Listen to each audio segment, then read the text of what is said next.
চহৰত ফুটপাথ ভাঙি নলাত সোমাল যুৱতী। কেমেৰাত বন্দী সমগ্ৰ দৃশ্য।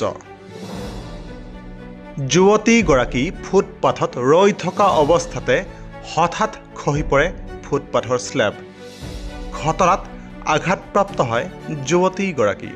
এই ঘটনা সংঘটিত হৈছে নগাঁও চহৰত। নগাঁও চহৰৰ ৰূপকোঁৱৰ চকত সংঘটিত হ'ল এই অঘটন।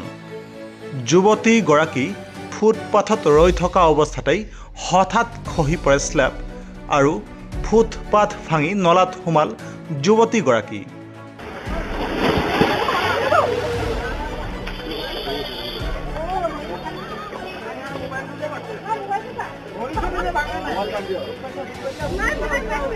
ঘটনাত কিছু আঘাতপ্ৰাপ্ত হয় যুৱতীগৰাকী।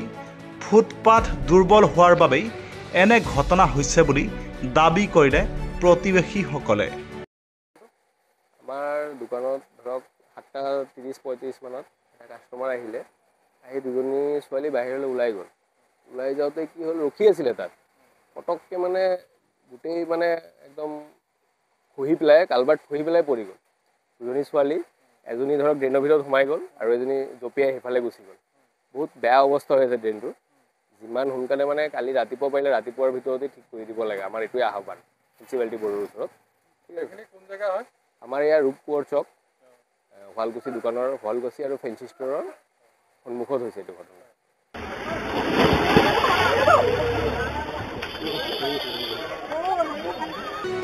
নগাঁৱৰ পৰা নিতুল দাসৰ ৰিপৰ্ট, নিউজ টাইম 3।